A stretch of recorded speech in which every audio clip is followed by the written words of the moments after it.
Following Maxine's accident, she is faced with a decision and chooses to continue on to her originally designated case. During the following presentation, we will examine Maxine's justification from her personal ethical perspective and discuss whether her actions can be considered reasonable and defensible given the statutory frameworks in place. Finally, systemic changes aimed at mitigating the potential for future reoccurrences will be explored. Firstly, I would like to answer the question of whether I was fit to attend the case on this day. The ethical theory of autonomy states that an individual has the right or condition of self-governance, meaning they are able to make their own informed decisions.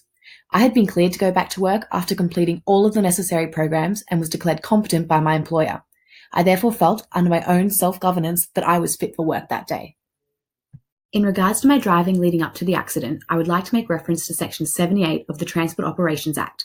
Here it states that a driver must give clear passage for an emergency vehicle which is displaying flashing lights and sounding a siren. It also states that a driver must not move into the path of an approaching police or emergency vehicle with activated lights and sirens.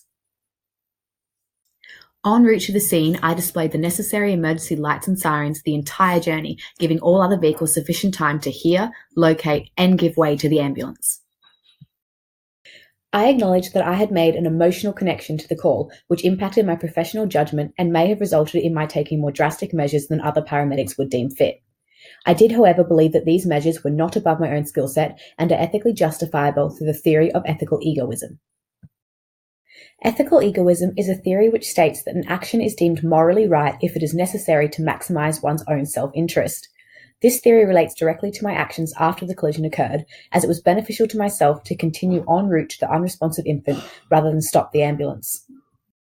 I make this statement as I was on my first day from maternity leave and had made emotional links between this child and my own. I believed that it was necessary that I provide the fastest care to this child or it would be detrimental to my own psychological wellness. In consideration of my decision not to stop after the accident occurred, irrespective of who was at fault, I believe the theories of non-maleficence and justice best explain my actions. At the time of making this decision, I was unaware of the state of the driver of the vehicle I had collided with, and therefore, in my own mind, only had a duty towards my original patient. Non-maleficence states that as far as possible, you should not harm a patient, either through acting or not acting. To stop the ambulance on the way to treating the critically ill child would have been directly harmful by withholding an action of care. It is also important to consider what was fair to my original patient through the theory of justice.